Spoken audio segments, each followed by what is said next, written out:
Miss Alice, sino po ang sinundan yung mayor? Former Mayor John Feliciano. Come again? Former Mayor John Feliciano.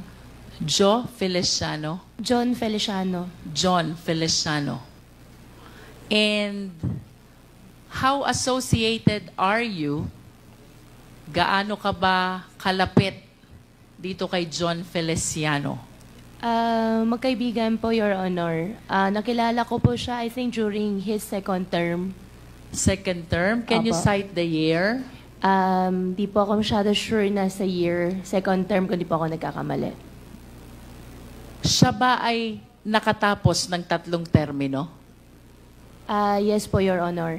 In other words, if you're referring to the second term, you met John Feliciano sometime in 2016 to 2019. In between po, Your Honor. In between 2016 to 2019. Ang sabi mo kanina, kaibigan mo si John Feliciano. Can you please enlighten us? Gaano kayo kalapit na magkaibigan?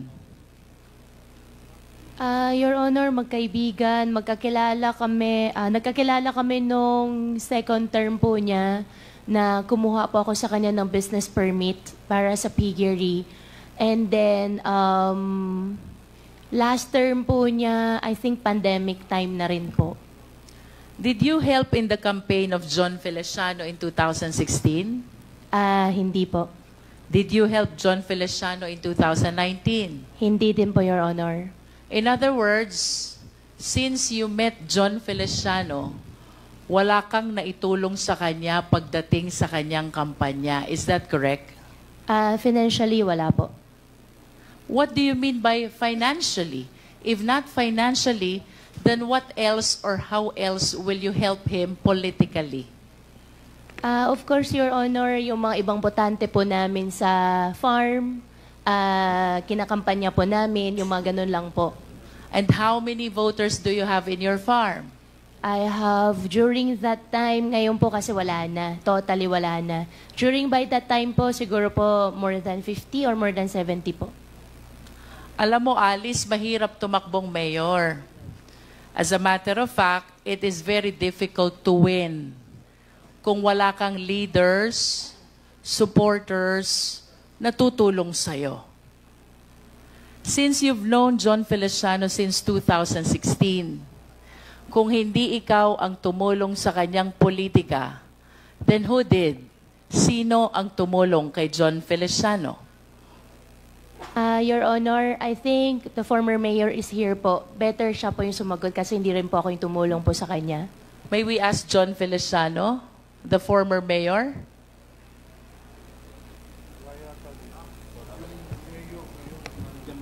Yan, dito kanina. Mayor Feliciano? Can you please occupy one of the chairs?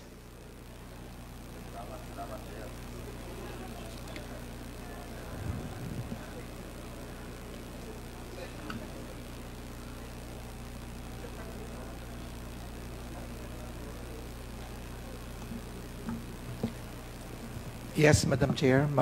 Mr. Feliciano, since based on the manifestation of Alice Goo, wala naman siyang naitulong siya sa'yo 2016 and 2019 na eleksyon. Sino ang mga taga-Banban na malaki ang naitulong sa'yo during those times of election? Madam Chair, our town is small, 40,000 votes. During my term, I introduced a lot of improvements in my town. Mr. Chair, can we direct the resource speaker to please be responsive to the question? Ang tanong po, Mr. Feliciano, sino po ang tumulong sa inyong manalo 2016 and 2019 election? Before you answer, Mayor, can we ask the committee secretary to administer the oath of... have you taken your oath? Yes, sir. Okay, sige, please. I'm sorry. Please continue, Congresswoman Luistro.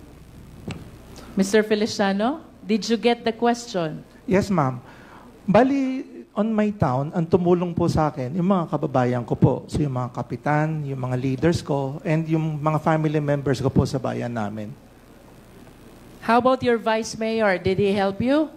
Kasama din po sila. Si Vice Mayor William Cura po ang kasama ko. Malaki bag na itulong sa ni vice mayor? Physically po.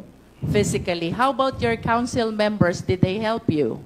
Yes, ma'am. Actually, I'm proud to say, on my second term, isa lang po ang nalaglag sa mga councilors ko. So 7 of your 8 members Yes, Madam Chair. dedicated their support on your 2016 and 2019 election. How about the barangay captains? Ilan ho bang kapitan mayroon kayo? Out of the 15 po, sa akin po lahat sila. And on my last term, wala po nalaglag sa ticket ko. 10-0 po kami lahat. How many barangays do you have? 15 lang po. 15. Yes, ma'am. And the total of 15 barangays all supported you during your 2016 and 2019 election. Yes, Madam Chair. Kanina po sabi ni Alice Goo, wala siyang naitulong sa inyo 2016, wala din siyang naitulong sa inyo 2019, except yung botante na nagtatrabaho sa kanilang farm. Do you confirm that? Yes, Madam Chair. And aside from doon sa botanteng nagtatrabaho sa farm nila, mayroon ho ba kayong malalim na pinagsamahan ni Alice Goo? Like for example, nagka-problema ho ba kayo na ni-rescue niya kayo? Meron ho ba kayong mga ganyang pinagsamahan? Or nangutang ho ba kayo sa kanya at pinaluwag niya kayo? Hindi naman po. During my time, because yun na po yung nagkaroon ng ASF, that's why most of the time po, pupunta po sila ng munisipyo, kasama po yung hog raisers to address the problem. So, doon lang po kami naging close, Madam Chair, because most of the time, papasyal po sila because na-wipe out nga po ang population ng hog and swine. So that's the time we had ample of conversations, Madam Chair. Kung papipiliin ko po kayo, Mayor, si Alice Goo po ba? Friend or acquaintance lang? Friend? Friend. Yes, ma'am. But you have several other friends who might be more attached to you than Alice Goo. Do you confirm that? Marami po, siyempre. Marami, Opo. no? Ang gusto ko pong itanong, Mayor, considering na si Alice Goo, wala namang naitulong sa inyo 2016. Wala ding naitulong sa inyo 2019. And you even said that there are several other friends who are more attached to you than Alice Goo. Bakit po siya ang in-endorse niyong tumakbong mayor? Madam Chair, yung during my time, dahil maliit lang nga po ang bayan namin, I believe a good businessman should be the one running the municipality or local chief executive. Mayor, why do you say that Alice Goo is a good businessman? Because from the time I knew her, 2016, siya na po ang sabihin na natin na responsible po doon sa mga piggery nila sa bayan ng Bamban. And it so happened, nakita ko naman na napalaki nila, and during the pandemic, nakita ko she was able to control yung pagkamatay po ng mga baboy nila. So a good businesswoman, so sabi ko, why not try and ask her if you wanted to run. You manifest that you are the one who offered that opportunity to her? Yes, Madam Chair, because... Kayo po ang nag-alok, hindi niya hiniling. Hindi po, kasi po during that time, I had a falling out with my fellow, yung kaibigan ko nga, because I ran for Congress. So, it so happened, we had a falling out with my barangay captain. So, sabi niya, hindi ka pwedeng tumakbo, kailangan ako lang. I needed someone on my back. Mahirap pong tumakbo ng Congress kung wala ka pong mayor sa bayan mo. So, sad to say, ang option ko na lang was to ask her if she wanted. And then she said, sige, give me 30 to 60 days and I'll decide. And then after po noon, Madam Chair, after 60 days, so let's try it out. Let's ask her, yung mga kababayan natin, kung papayagan tayo. And then, everything fall through. How about your vice mayor? Ang vice mayor ko po, ang nangyari noon, nagpunta rin po rin sa kabila. How about your council members? At naiwan po sa akin lahat yung 7. And you did not consider any of them Wala po, ma'am kasi hindi to succeed to your mayoralty? wala pong capable. They're not capable of... Aside from the piggery business, Mayor, what consideration did you consider, what factor did you consider why you offered the mayoralty to Alice Goo? Wala naman po. Nothing came into me. Ganun lang po, kasimple naman yun eh. You just Nothing. offered the position to Alice Goo. Yes, ma'am. Kasi during that time, it was already closed. Wala na akong magawa, ma'am, because... How close, Mayor? No, the time frame during that time that my friend told me not to run, and we were already having a squabble kung sinong gagamitin ko as my candidate. Ma'am, masyado na maigsi yung oras. So wala nang panahon, ma'am. I na understand, Mayor, during your time, may Hong Sheng na. Yes, ma'am. Meron na, ma'am. So, do you confirm na kayo po ang unang nag-issue ng business permit sa Hong Sheng? Yes, ma'am. I was the one. And how do you describe the operation of Hong Sheng? Actually, ma'am, nung sa Hong Sheng, hindi naman ako, ma'am, nakapasok doon because it was a regulated Philippine offshore gaming operator. And so, I believe Banban wasn't the one having the Philippine offshore gaming operations. Ma'am, during that time, nag-review din ako, nag-study rin ako. Almost 400 po nag-ooperate.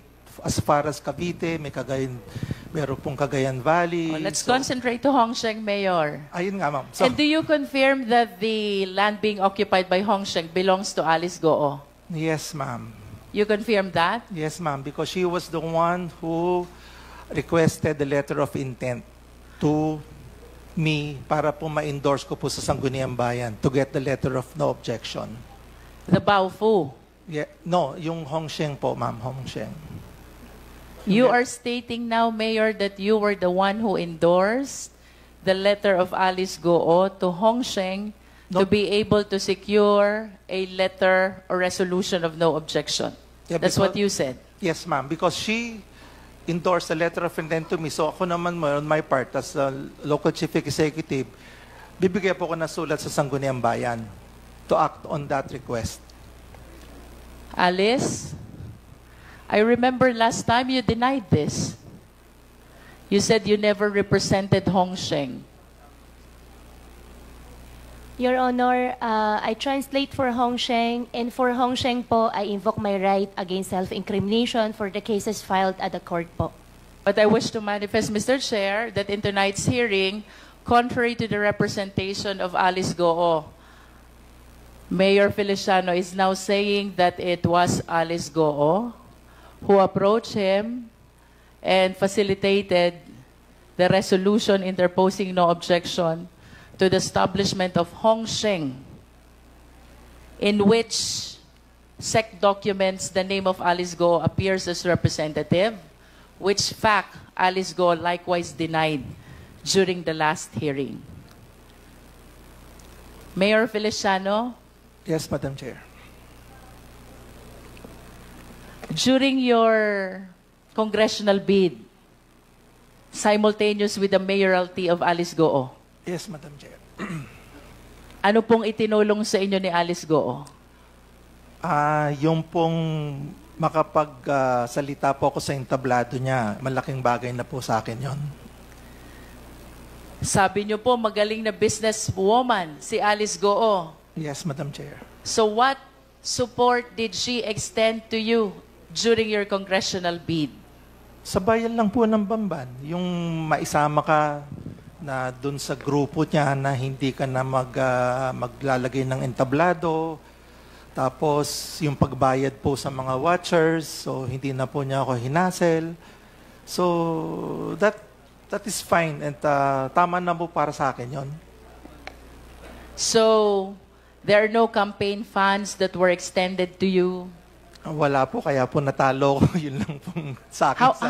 How many towns do you have in your district? Madam Chair, we have 4.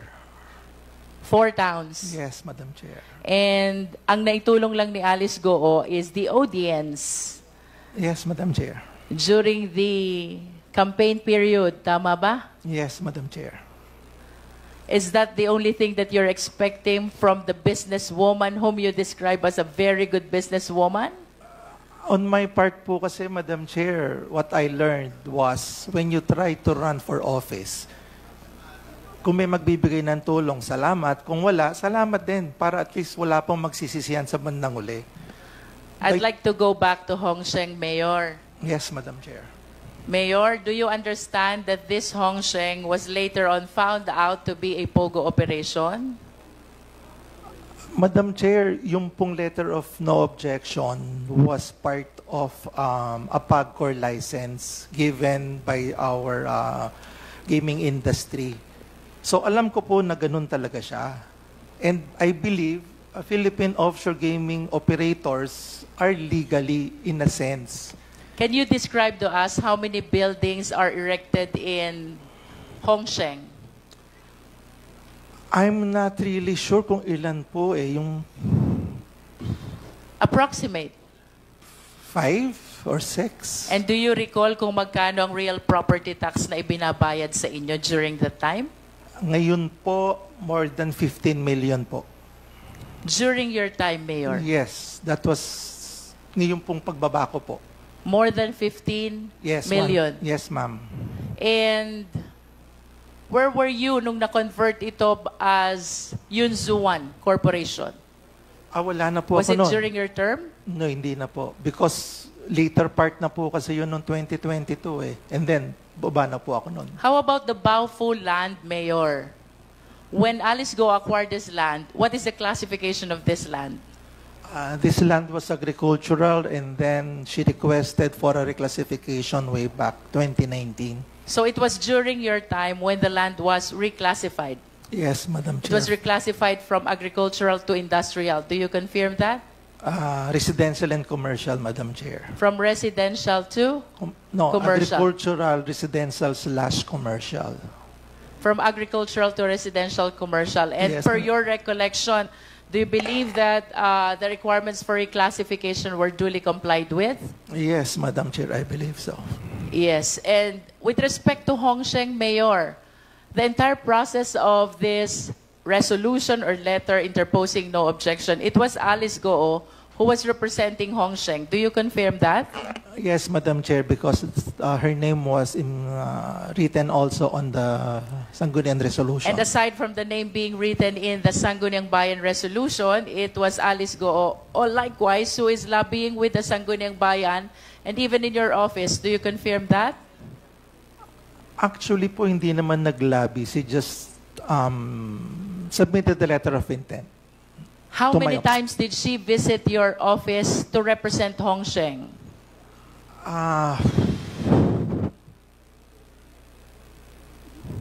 Twice? Twice. Twice, I think. If you are aware, how many times did he visit the Sangguniang Bayan for the purpose of that no objection for Hong Sheng? Once?